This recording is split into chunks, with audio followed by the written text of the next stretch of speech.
So welcome back, everyone. We are covering two chapters of First Samuel today, and I put these together because it's kind of parallel action, and I thought that it would be more interesting if we kept them together. This is still midway through the story. So we have a little bit of David's side of the story and a little bit of Saul's side of the story. So where we left off last time was Saul's second attempt or David's second opportunity to potentially kill Saul while Saul was trying to kill him. And we kind of left off where they seemed like they'd kind of resolved things, but also they didn't leave together. And so here is the next thing that happens after that. David decides there is no way he is going back with Saul. He seems to still be concerned about his life, and moreover, he seems to not be happy about constantly hiding in the hills. So his solution is to go to the Philistines and go hang out with them for a while. So what do you all think of this decision of David's? He's gonna, if his friends aren't treating him well, he's gonna go with the enemy and go hang out there. What do you think about this? Sort of surprising since he was anointed king and was supposed to take over after Saul. But I guess he was just sick and tired of the whole thing. So I think a lot of people would do the same thing. He doesn't seem to know fully that he's been appointed king, does he? I mean, he hasn't been taking that was a long time ago. I mean, it was back when Saul first got in trouble with God, and then they come back to it again. This in this reading, the next chapter, the 28th or something. He's reminded that he got in trouble, but I think that was very smart to hide out with the Philistines. A pretty safe place. Yeah, but when you look at what he did while he was there, and he was there, a year and 4 months, I think and what's he doing? He's off running around raiding villages, killing everybody. Yeah, doesn't say a lot about his character. And he's keeping it a secret. Yeah. Well, and the Philistines were pretty bad people, at least in most of the Old Testament, aren't they? Yeah, the Philistines are the bad guys. He is going to the bad guy area. Whether they I was doing a little bit of reading on the Philistines and trying to get a better idea of it a few weeks ago. I'll see if I can track down the video I watched. It seems like this group of people came out of the Bronze Age collapse. And so this is a displaced people as well, fighting over the same space. But definitely in the Bible, they are the bad guys. And so David is very much going to the enemy base. So maybe David's behavior is solely just to emphasize how bad the Philistines were. Well, he wants to be safe. Yeah. Did something a while back? There was another time when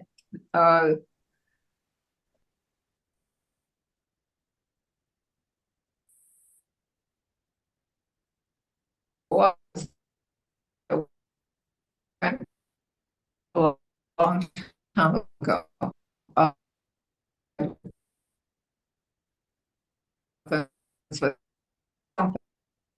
They had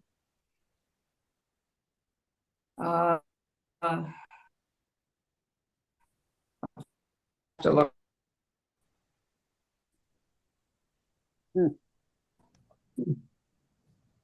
Okay, I'm back. The mystery of the internet. Did he not have any other choice of place to go? Or would he think that maybe since the Philistines would like to get rid of Saul, that maybe that would be a good place for him to hide. Mhm. In other words, by going with the enemy, they the focus might be on Saul and his troops, and But not. he doesn't, yeah, he also doesn't seem to be an ideological purist. No. Right. Well, David and the Philistines had a common enemy. Oh, Right. yeah, that's a thought. Mhm. So when it comes to where could David go, I think it's helpful to think about geography here because there's a lot that is guided in these stories by the fact that this is an arid, very dry place. Because when we've joked about before of like Robin Hood and his merry band of thieves, they were in the woods. And when it came to food and water, it like the woods could provide that. The wilderness in this area cannot provide that kind of subsistence living. It's not like David can hide out in the trees and then like trap some animals, hunt a deer, and then like pop out every now and again. He is reliant on civilization because water is such a big deal. And so he has to be close to a water source, and every water source is close to some kind of civilization. And I think what we've seen in the story this far is in the Israelite civilization, they keep telling the king that he's there. He's there. The townspeople keep even telling him, it's like, oh yeah, David's hiding out in the hills over there. And so it seems like his own people are snitching on him, for lack of a better term. They're going to the king every time he is near. So his people aren't safe. So then the question is, where do you go? If you go east, it just gets drier and more mountainous. So like east isn't really much of an option just because that gets more desert. North, you have the Hittites up there and the Amorites, which they fight in scripture, but you have those groups. To the south, you have Egypt. This area is still loosely considered like a vassal kingdom under Egypt. Egypt still has cultural control over this area, but if you go very far south, also remember this, you have to hit the Sinai Peninsula, which is also wilderness dry desert. So they're kind of hemmed in by desert to a few sides. And so if you go west, you get to the Philistines. And so that's why these two groups are constantly fighting, is because there's a lot of arid desert on all sides of them, and they're fighting over a little piece of territory. So when David's thinking about where to go, if he wanted, he could flee all the way to Egypt. He could. That's a very long distance. It would be much easier just to go to the enemy, to the Philistines, which is their neighbor, but also their rival. So I think with that geography, the Philistines make the most sense in a way. It is maybe not the safest. He has the thing that I'm curious about is he theoretically is well known for killing his tens of thousands of Philistines. Wouldn't they be a little bit suspicious when he just walks up and goes, "Hi, I know I killed a lot of your troops. Can I come hide?" Well, wasn't he worried about they're killing him without the Mm-hmm. Yeah. And But A little risky. look at what he kills there. He doesn't leave a man or a woman alive. He takes the sheep, the oxen, the donkeys, the camels, the garments. I mean, he's just really laying waste the land. Yes. So let's talk a little bit about David's arrangement that he makes. Yeah. So Now, doesn't it say that the 600 men he had went with him? yes. I thought somewhere there's a reference that enough tactical support, to protect him even in a hostile environment. Mm-hmm. But we're talking about the hostile environment, but he goes and lives in the same city with the king. And the king is kind of looking old, taking care of him. Yeah. He finally feels a little uncomfortable, and or maybe he's being too much a burden to the king. And if he doesn't mind, I'd like to take off and find my own place. So there's a few things that are going on here that's kind of in just the cultural understanding. So he goes to the king and says, like, hey, can I hide out with you? And what the king is likely seeing is King Saul's best general is defecting. So, hey, this is let's take in the king's best general because like that just seems strategically a good idea. And so he's kept in the palace area, but David's not necessarily doing anything at that point. When he is asking for a place of his own, this is a kind of loaded statement that takes a little bit of breaking apart. So what he is requesting and receiving is a military fiefdom. So he is asking to be a lord over a piece of land where there would be peasants that farmed it. So there's like so he is then kind of like lord and provider of that area, in a very like feudal sense. And then that is what gives David permission to go do the raiding that he is doing, because the land is a payment for military service. Beforehand, he was just hanging out in the palace, kind of being there. But this is David asking for a job and being given a parcel of land as payment. So if you notice, he only starts raiding after he is given this piece of land. And let's see, I do have a map so you all can see exactly where David is going. Okay. Here we go. So Gath is where he's hanging out. That's where his piece of land is. It's right here. It is it is parallel with the Dead Sea, but very far east, closer to the coast. This map is not as good, but you can kind of see a white line there. That is the outline of the Philistine territory. So he is in the Philistine territory. Bethlehem and Jerusalem's not really a place yet, but that's Jebus right there. So this is kind of where Saul's headquarters is over here. So he is way out of the way. But David is going to the south here doing raiding parties, and evidently goes once really far to the north, almost in like the Galilee region, to do a raiding party up there. The trick that David is pulling here, because David is forever the trickster, like so many characters, he is killing the Gerasites and the Amalekites. We know the Amalekites. The other two are kind of obscure names, but David is attacking Israel's enemies. These are tribes that Israel is warring with anyways. He is not attacking Israelite towns. But he is coming back to the king and saying, hey, I just killed a bunch of Israelites. They are all dead, so you can't check with them. So he's killing everyone so no one can refute his claim that he is killing Israelites when he is really not. Yeah.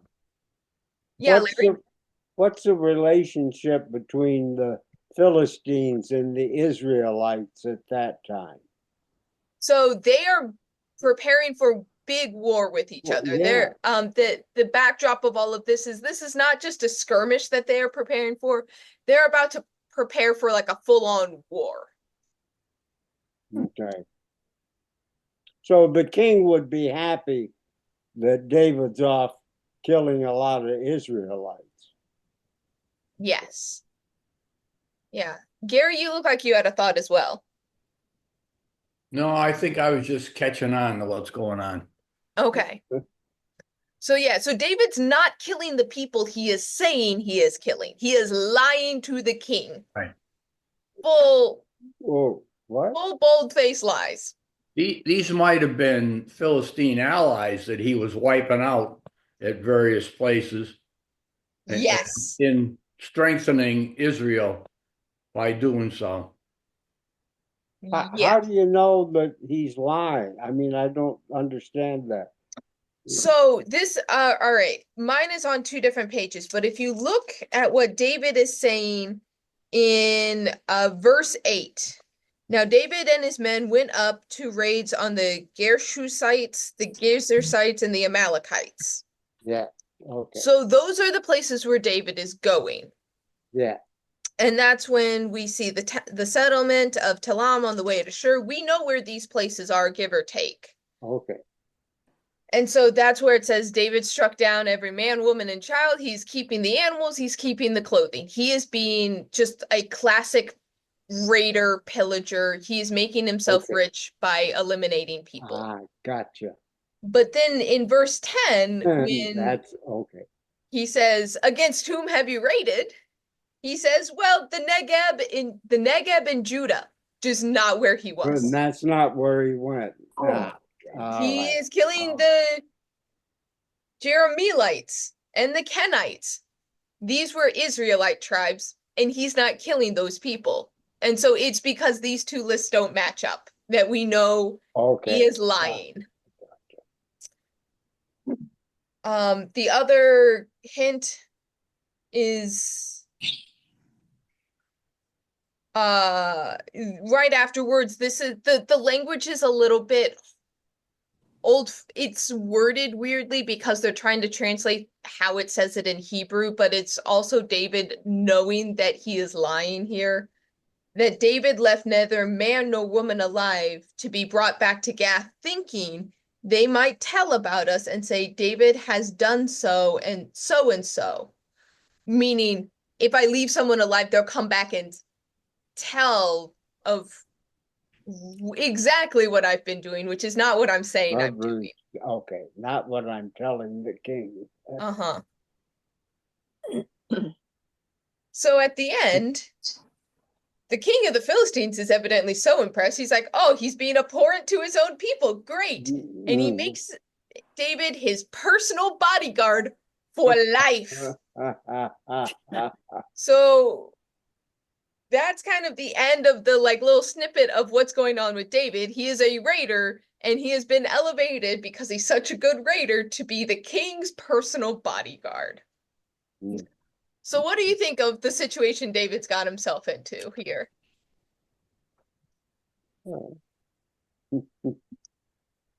Well, he's successfully infiltrated the enemy camp. Yeah. And he's trusted, really trusted.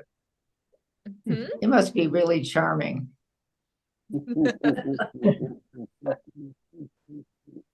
And ruthless to kill everybody so that nobody could say that he wasn't doing what he said he did. Right. Oh, he's very ruthless. Mm-hmm. But everybody is. Yeah. In good shape as long as he certainly killed everybody and there's no one person. Except in this case, he doesn't kill the animals. Mm-hmm. So what kind of problems do you think that this will provide down the line?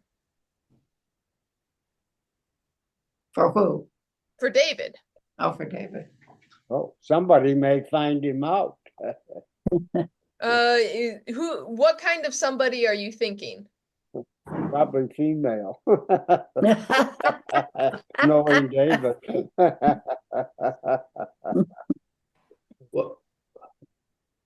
Well, at some point, he's king of Israel. So at some point, it may not be something that's going to happen next week, but at some point he's got to confront this, that he's on the other side. He's still Israeli. So that is the fascinating part is this is where David's image needed to be rehabilitated. And this is probably, I mean, where David hits his lowest point is up for question. But in matters of PR, this is terrible PR for David. He is a raider. He is working for the enemy. And like, granted, he can explain it to everyone saying, hey, I was running for my life. The king was trying to kill me. But the fact of the matter is he is still aiding the enemy.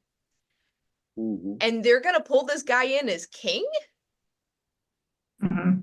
How do you explain away the fact that David is the bodyguard for the enemy king? Mhm.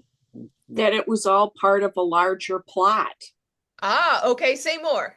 Like You're running the sort of PR like campaign. the Trojan horse idea that you let the enemy in and you don't realize, and then when he and his men are ready, then they make a coup and get rid of the leader of the land they're in. Okay. I don't know. Mm-hmm. Mhm. Well, he's got to have a he didn't kill any of the Israelites when he went out raiding. He was getting rid of some of Right. their enemies, so he was so he could explain it that way, I suppose. Part of his But campaign. I think he's walking a very narrow path there. He's something bad will happen to him, I think, if he falls into the Israelites' hands. Will they believe him? So I'm going to make an argument because I think that David's PR team has already had a go at this one. I just knowing stories of war and how messy things are, I do not believe that David never touched a single Israelite when he was working for the Philistines. I think that already is a PR campaign saying, hey, look, he took out the enemies. He didn't touch us. That feels very convenient. So I'm not saying that he did. I'm just saying if you're working with a band of raiders and you went up to the far north end of Israel, are you telling me you never touched a single thing on the way up there? That feels propaganda adjacent. Mhm. So I think what you're saying though, Helen, is exactly the PR team, and that's a great strategy move of saying, hey, look, yes, David worked for the enemy, but he never hurt a single one of us. He may have worked for the enemy, but he knew he was an Israelite, so he didn't hurt us. That actually sounds to me like what the PR campaign did say. So we can, but also, as the story stands, if you're reading it as a piece of literature, David made the choice to not hurt the Israelites. So Mhm. we can read this on many levels. This is one that feels a little suspicious to me. Mhm. So he gets away with almost all sorts of things, doesn't he? He Oh, can, yeah. yeah. David's nearly untouchable in scripture. It's fascinating. Yeah. Well, God said he was going to be king. You can't let anything happen to him. So the ends justify the means. Okay. That's right. But what are some other propaganda things that you could put out into the country to make to rehabilitate David, the Viking raider, going from town to town? How do you make that look good and kingly? Well, are the people he's raiding enemies of Israel also? Yes. Okay. Well, he's pretty pragmatic. Let's see. I don't know. That's I think I mean, actually, Sue, I think you were touching on the other thing you can do is number one, you say he didn't hurt us. right. I mean, that is kind of the Jesse James PR campaign. Jesse James only hurt rich people, the common people he helped. Mhm. Whether or not Jesse James actually did that is another story, but he had a good PR, he had good stories told about him. So you say that, okay, David didn't hurt the Israelites. And then the second one is he used this opportunity to do away with our enemies. So he was working for the Philistines, but he actually did it in a way that helped us in the end. He was serving the people's needs even when he was working for the enemy. It's maybe a technical, but Did he have to go through Israeli territory to get to these tribes or that he was attacking, raiding? So on some of these, we see that he definitely did on some of them. Oh, okay. So, like this one, he is cutting through Judah there. He is on the edge of it. So these are the Amalekites that are over here. So he did cut through Judah. The one that would be of question is when he goes to Geshur up here, you either go along the coastline or there's a path through the middle, which would have sent him through Israelite land, but Geshur is like in that area. So we know at least from this raid and this raid that yeah, he did cut through Israelite land. Okay. So Does it seem like that David is a sort of the typical or the model for being a mercenary soldier, and his followers are part of that kind of a off to the side, making money, get doing bad things for when they could have been doing something good for somebody, you know. I think mercenary soldiers, that's not a very good life, it doesn't seem to me. I guess I would have to say, you know, in the Spanish when they were trying to fight the fascists, well, okay, maybe there was, you know, Hemingway tells us, you know, that they were mercenaries were good, but you know, this took some effort to get him into a kingly role versus what he really was. yeah, using the term mercenary as opposed to a raider gives a very different gut reaction to this story. And I think it is an accurate term. He is being a mercenary here. So how does that term kind of change how we think about David using that very specific term? And it's kind of selfish, self-centered, one out for himself. Never mind my country, I'm gonna get rich myself. Yeah. You could say that it was in some way some preparation for becoming king. Yeah.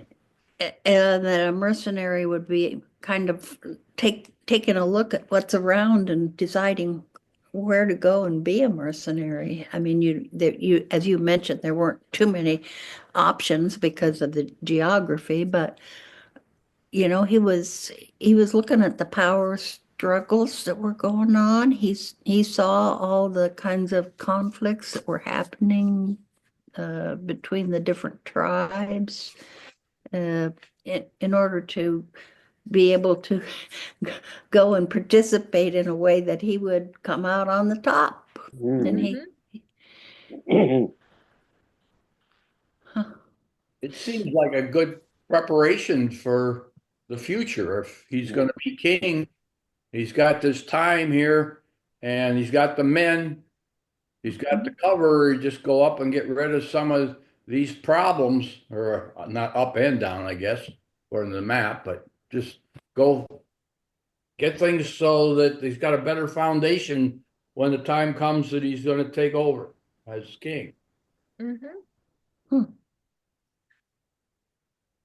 other thing that I want you all to keep kind of in the back of your mind here is that David is very effective with his group of 600 men.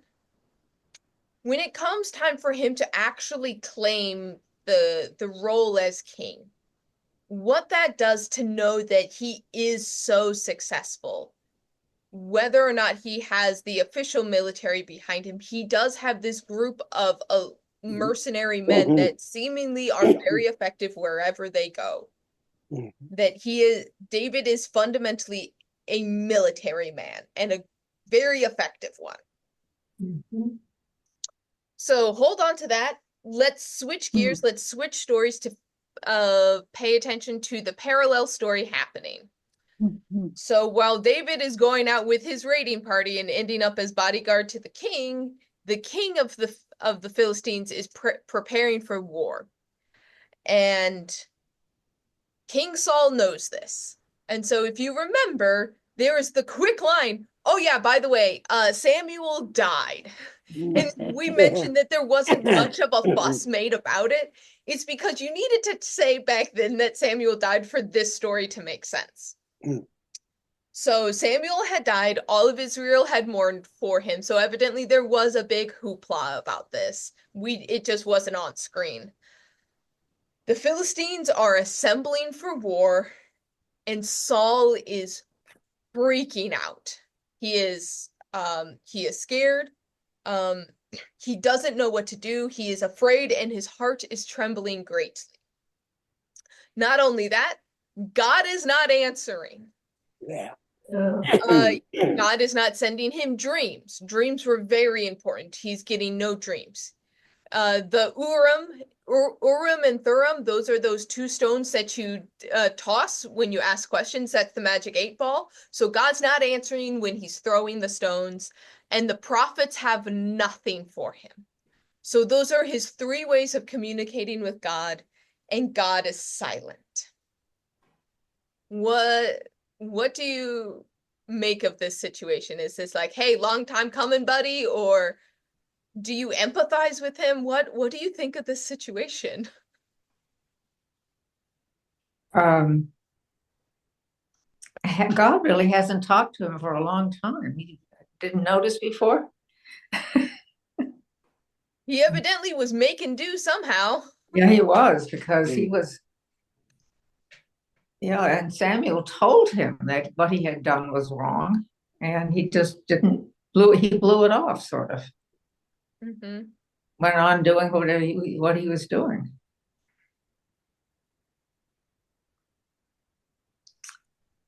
Now he's scared. Mm-hmm.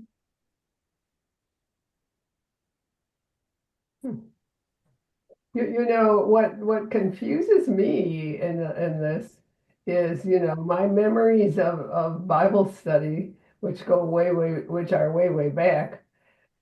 So, David was always presented as such a good man. Mhm.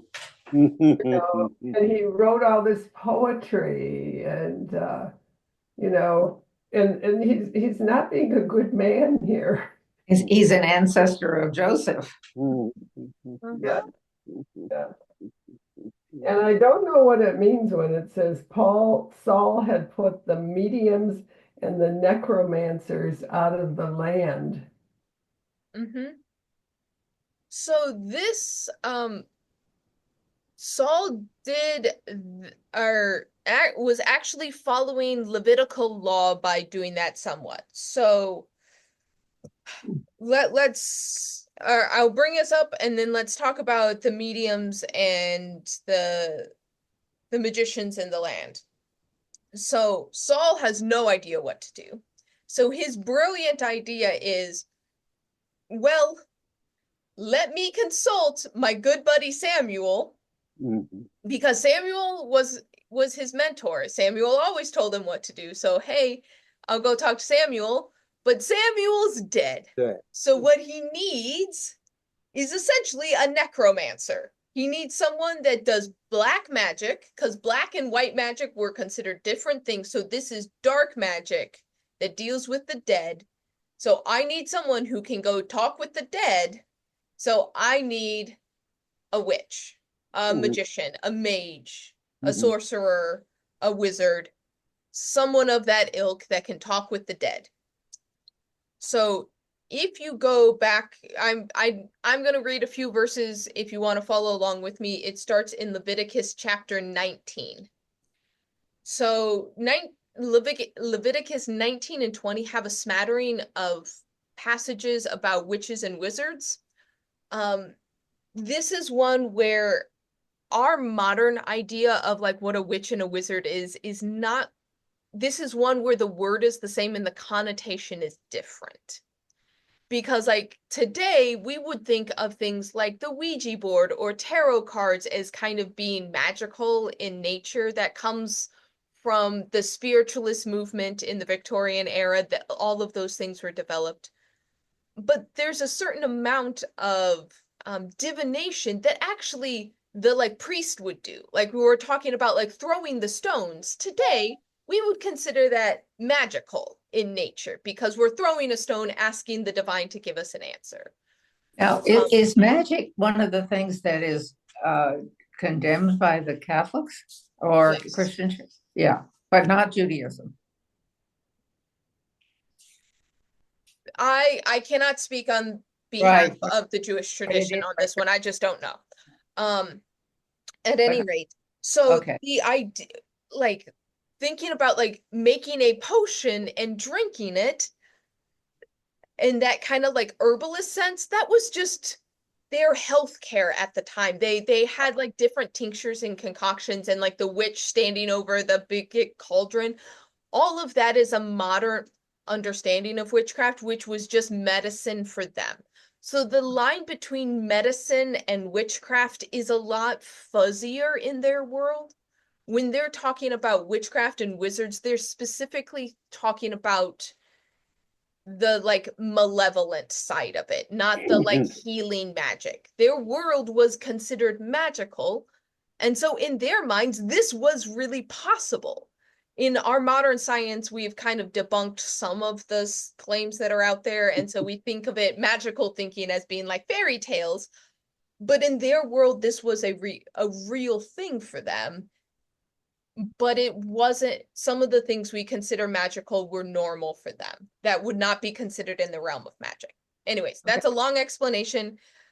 Leviticus 19, verse 31 says, "Do not turn to mediums or wizards. Do not seek them out. Do not be defiled by them. I am the Lord your God." Okay. So what mediums and wizards, that those are kind of gendered a little bit. So like don't seek out men and women who can do these things. With the statement, "I am the Lord your God." So why ban seeking out these people? Like why would that be in here? Why would it be bad for a community to be reliant on this? You shall have no other gods before you. Okay, say more, Gretchen. Well, it's one of the basic commandment. If you start turning to other kinds of sources of information or assistance or however you're doing it, you're not going to God. You're going to another kind of realm, a spiritual realm.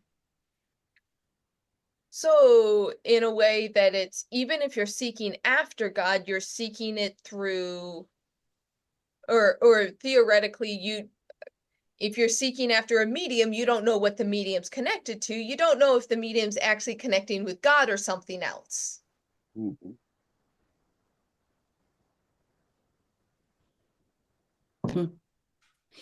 It's interesting. At least in my mind, I've completely lost that sense of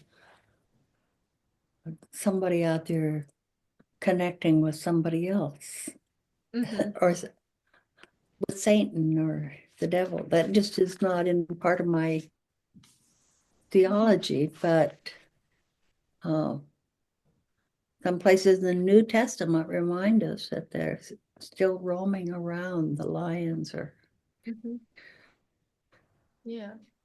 circling. Maybe it would be a help to sometimes look at that way. According to our Kugel book here, How to Read the Bible, there was an explanation that Saul had actually tried to do away with necromancy during his reign, but here he is going back on that, using it himself because he is so desperate. Correct. So this is, yes, Saul was following the Levitical law and trying to throw out the mediums and wizards, so he's the one who banished them. Two more verses from Leviticus just to show the full picture. Chapter 20, verse 6, "If anyone turns to a medium or a wizard prostituting themselves, I will set my face against them and I will cut them off from my people.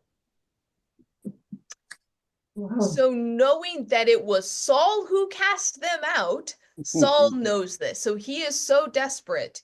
He would be willing for God to turn. I mean, theoretically, God's face is already against him. So how much worse can it get? And so he's like, okay, time to seek out the medium. The other thing to note is, once again, this is still a polytheistic world. The idea is that the medium may be connecting.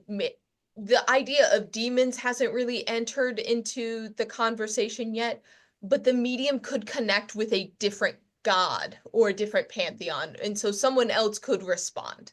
It's just like it's an unverified source. It's not a secure line. You don't know who's going to pick up the phone.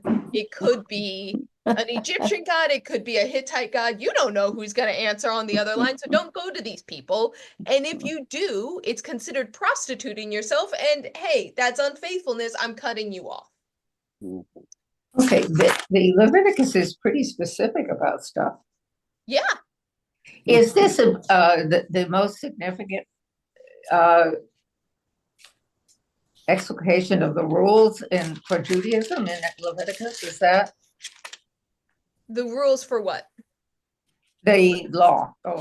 Yeah, so Leviticus has the bulk of it. Numbers and Deuteronomy also have pieces of it, or like Exodus has it as well. We did a flyby of Leviticus just because it is so dense and meticulous in it, but we call it the Levitical law because a lot of it's just in Leviticus. Okay, that's what I got. It's very specific. And you can't, that it's written down as something you shouldn't do indicates that some people were doing it. Oh, yeah. Right. And some of it's pretty weird. Yeah. Lastly, this I'm pulling in just so not for this scripture, but just for history in general. Chapter 20, verse 7 of Leviticus says, "A man or a woman who is a medium or wizard shall be put to death. They shall be stoned to death, and their blood is upon them." So we have, don't turn to them. If you go to them, I'm cutting you off, and you're supposed to kill them, by the way. So Saul is in some ways being more lenient, just casting them out. He's not stoning them to death. But this last verse is important in American or European and American history because of witch craze, where women, specifically a lot of women, were being killed for being witches. It's because of that last verse in Leviticus. Okay. So there has been times where that has been taken way too far. At any rate. So Saul decides, you know what? I'm going to see a medium. Hopefully the medium can get me to talk to his buddy Samuel. Desperate man going to desperate measures. He has to disguise himself. He is tricking the witch. She quickly figures out who he is, but she is able to bring up the spirit of Samuel. And Samuel, Saul recognizes him. He bows down and does his obedience. He does his the regular thing to show that this is his teacher, this is his mentor. And the first thing Samuel says is, "Why have you disturbed me by bringing me up?" So what do you think of this whole situation? Samuel's quite annoyed. Yeah. Well, it's kind of an interesting thing then when you think about the 19th century and all the spiritualism. This sort of says, oh, that's true. I mean, look, Saul did it and Samuel came up. I mean, so sure, in this house today, when we all put our hands on the table and it's kind of dark and spooky, sure, our old buddy's going to come back. Wow. Yeah, and at least to my recall, when you'd see that like in a movie or something, when the spirit arrived, often they said, "Who's after me? Who's disturbed me? Why have you awakened me?" You know. So what questions come up because of this story? Because I have a lot of like things, implications that this has. So what are some of your questions? I don't understand why Saul thinks that Samuel's going to give him any good news. Samuel's with God. Mhm. Why would he tell him anything good? He's going along with that. I mean, So wouldn't Saul know this? you, he's He a doesn't desperate seem- man. Hope springs eternal, I think is Mhm. Yeah. but I think that's a good point, Helen. Why would you even think that? Well, and if Saul is looking, you know, he tries to get to God. God doesn't respond. Well, he better go down one notch. He'll try Samuel. That's, you know, Well, he doesn't seem to remember or take in what happened. yeah. Mhm. So there is one point where I want to make sure we are staying within the Israelite worldview because it affects kind of how we understand the story. So if you remember, or for those of us who are with us at the study of Genesis, do you remember the first image of how the world was ordered? For those of you who weren't with us, I'm going to describe it. But it's like the world is kind of a dome where Yeah. you have the earth, you have like the earthly realm, and you have the heavenly realm, which is like where all the angels are, and then beyond that is kind of like God's realm that's even beyond the heavenly realm. But under the earthly realm, you have Sheol, which is like the underworld. Not underworld as in hell, but literally the realm under the earth. Samuel is not up. He is not in the heavenly realm. He is in Sheol because there is not an idea of an afterlife. We've already mentioned that, like, hey, like Samuel was with God. Actually, not really. Samuel was dead, and dead was just dead. Samuel was in the earth, in Sheol, resting. And the So word that is used in the Hebrew of disturbed is specifically in is specifically related to the rest of the dead. You've had a good long life. Now you get to sleep forever. And that was kind of the assumption, is that there wasn't an afterlife. You just get to get your well-earned rest. And so this term is often also used in inscriptions that we see that are like wards against grave robbers. So the implication in like, why have you disturbed me, is almost like, why are you robbing my grave? So how does that change Samuel's reaction to know that like Saul is kind of like waking Samuel up from his like the sleep that he has earned and almost robbing his grave of his spirit?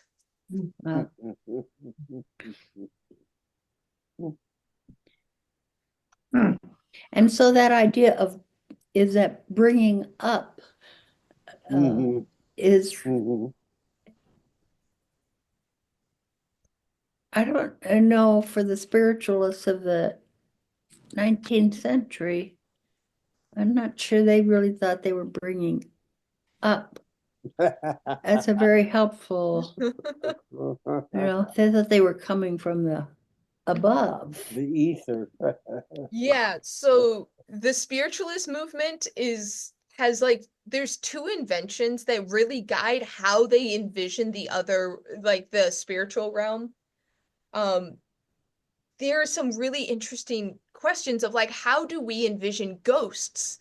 And our idea of ghosts today is actually from the spiritualist movement. If you see Saul or Samuel here, he is wrapped in his burial shroud.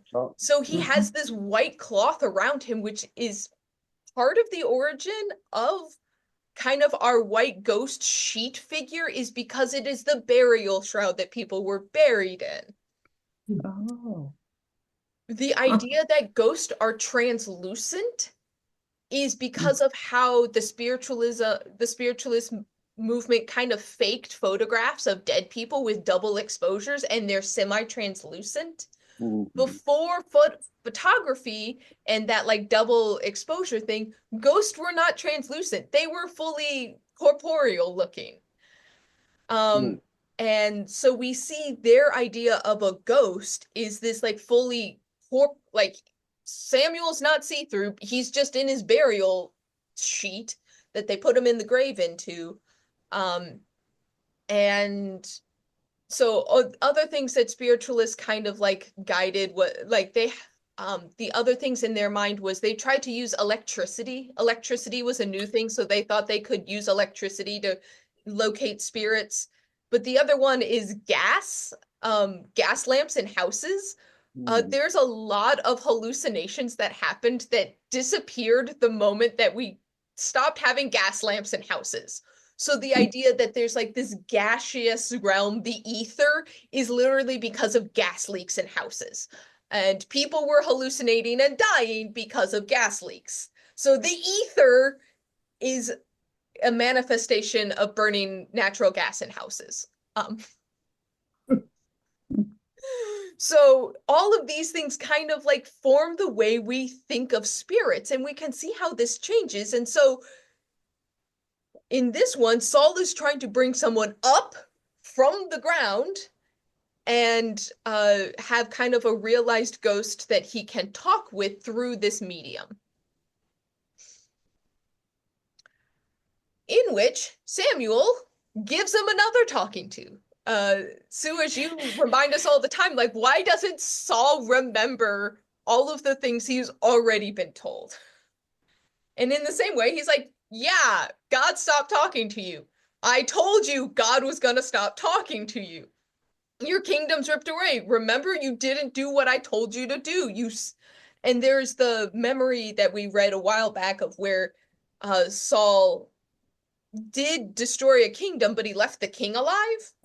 Yeah. And that was the Amalek. moment that he didn't obey, or Samuel told him to kill the king. He didn't kill the king, so Samuel did, and that's when he said, your kingdom will be ripped away. Well, he's like, yeah, the bills come due. Your kingdom's being ripped away. And then in verse 19, moreover, the Lord will give Israel along with you into the hands of the Philistines, and tomorrow you and your sons shall be with me. Does that mean Jonathan? I think that the only way I could explain Saul's behavior would just be just massive denial. He couldn't believe it was happening. And he just said it wasn't. I mean, that's just weird. I mean, it was weird at the time. He just went on about his business. And we didn't know whether it was a different source or not. But Right? at this point, he's in the text, he's supposed to know this. Yeah. So are there times where we've had to learn lessons more than once? Yes. Oh man, there's a proverb that I love that says,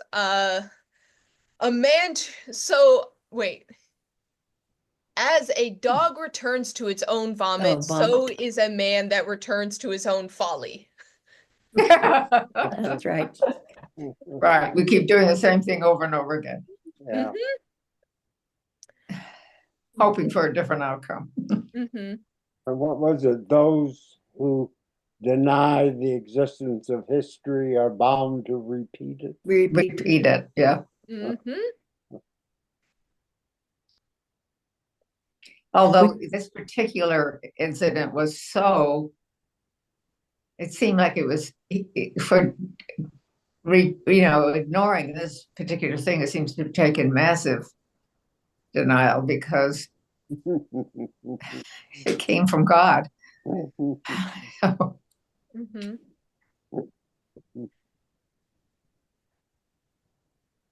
know, when I was reading it, I was almost thinking that Saul was this is introspective. He was dreaming this because he knew all this. He wasn't being told anything new, and he was just realizing what a horrible situation he had allowed Then, us to develop into. And it was almost like Samuel was used as the reason for him to be so introspective. It was the cause of this. Yeah, I mean, sometimes it does take other people to kind of like shake us out of the patterns we're in, because sometimes I know there's sometimes I get stuck in a pattern where it's like I just need to do better. I just need to do better. And it takes someone else saying, it's not working, like stop. Yeah. Do something else. That is not a good path. And That's true.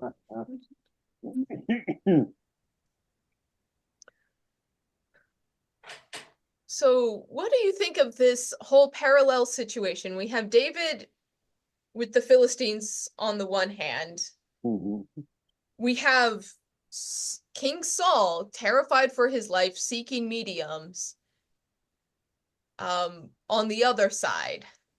What do you make of this situation? Yeah, Gretchen? Well, this is another way of demeaning Saul.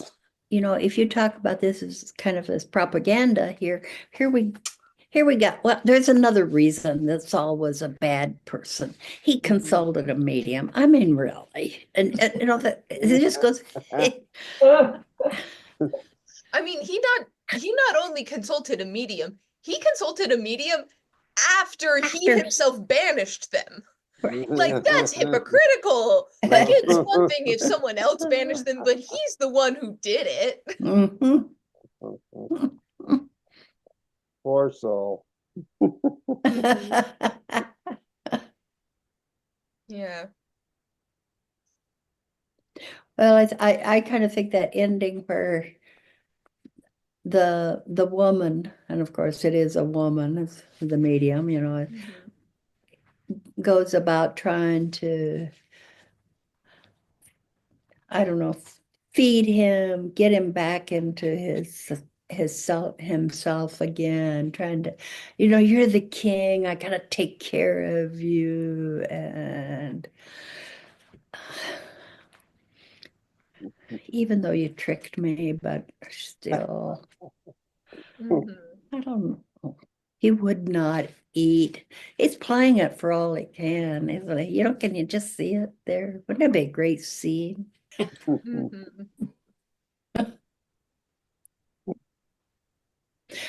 Well, Saul had other experiences, didn't he, with the spiritual thing, where, Saul has had gotten, he had become, had a spiritual side to him when he was with all of these other people, and he got the spirit too. Yes. There is specifically 2 times in scripture where it says that Saul basically got into an ecstatic state. Yes. With the band of prophets. And so like Saul had a spiritual life, with some probably pretty interesting spiritual experiences, because we get twice, is Saul one of the prophets? Yeah. And so that is one of the things bringing that dynamic into it, thinking of someone who has been a part of the prophet, considered part of the prophets, had those experiences, to all of a sudden have the line go silent. It's frustrating when you can't get on that internet. I mean, Yeah. Right. But all you get is a busy signal. It's just dead. But aren't there a lot of, or at least some allusions to the fact that Saul was a little mentally unstable? Also that, yes. Something would sort of maybe he'd look at it in a funny sort of way. Yeah. B, did I see you have a thought? No. Oh, okay. I thought I saw a hand creeping up.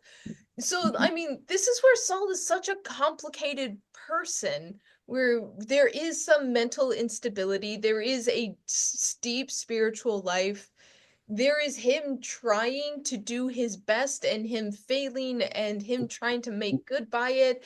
And in the moment where he's truly afraid, to be honest, I feel for him that in his moment of true fear, God is absent. That had to feel horrible, especially after someone, or like we're told that he used to have this closeness. He brought it on himself. Well,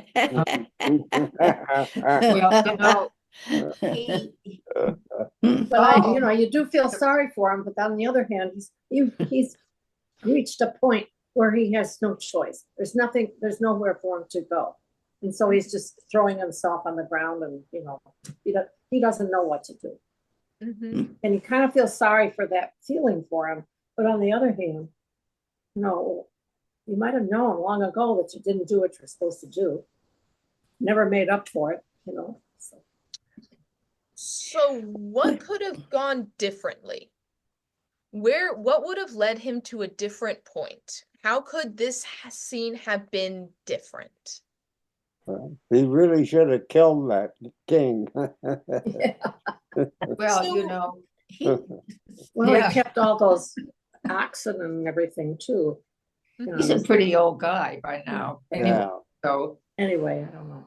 But yeah, as far as comparing Saul and David, once Saul decided to kill David, he wasn't a very nice guy. But before that, his big sin was not killing enough. And that happened to Moses too, and Aaron. So it's to me, the whole thing is really bizarre because David is a murderer all over the place, murderer and a liar and a trickster and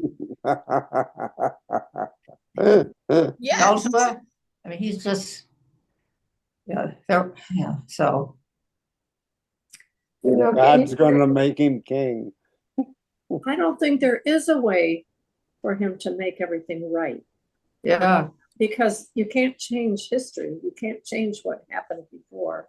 I don't know. How would he make it go different at this point? Maybe not at this point, but No, it's too late. Well, because I haven't been on this group for very long, why was Saul king? I mean, what was there that led his kingship? Is he the handsome one? Yeah. In these books, but so at the beginning of this book, the first stories are about Samuel and Samuel's rise to power, and then we get that he ruled for a long time and the people were fairly happy, everything went smooth, and then all of a sudden the people of God said, "We want a king," and Samuel was like, "That's gonna go badly," and they're like, "We don't care, we want a king." And so there's two stories of how Saul is chosen as king. Samuel anoints him both times. Both times it is remarked upon that he is rich and he is handsome. And so rich and handsome were his qualifications for being king. When it gets taken away from him, there's two instances, once again, of where Saul did things wrong. The first one is Saul was getting ready for battle. Samuel was late. And the troops are getting antsy, and so there's a ritual sacrifice they did before battle, and instead of waiting for Samuel to do it, Saul does it himself. And right after he's finished sacrificing, Samuel walks up and says, "Why didn't you wait for me? Nah, you're gonna get punished for this." And the punishment was his kingdom being taken away. Second round was the one that is mentioned in this verse, where he went to battle with an enemy. God said, "Kill everyone, don't take anything, burn it as in its entirety as a sacrifice to me." And Saul kills everyone but the king, and he burns everything but the animals. And so because he was disobedient and did not burn everything as a sacrifice to the Lord, that is when Samuel said, okay, now the kingdom will be ripped away from you. And the But next by stories the- that we get are David. Yeah, but Yeah. Saul lost the kingdom on the word of the Lord, right? Right. I mean, the Lord is the one that said you don't get a second chance. Well, I guess a third chance, maybe. Mhm. So there are just a few, we are over time. I'm gonna make some observations about how Saul lost his kingdom, because once okay. again, we're gonna think about this in terms of the story of David and David's PR team. But with that, any final thoughts for today? We'll go over some of this at the beginning of next time, just to make sure we're all on the same page. All right. If not, let's pray us out for today. Mhm. Loving God, I give you thanks today, especially that we are able to come to you directly in prayer.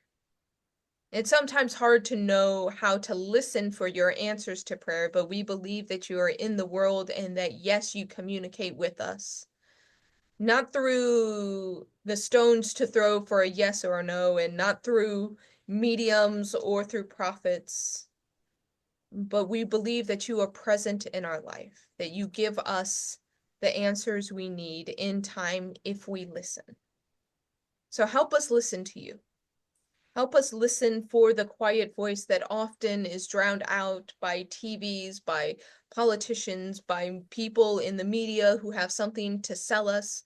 Help us weed out those voices so we don't look to them as our gods, but we look to you instead.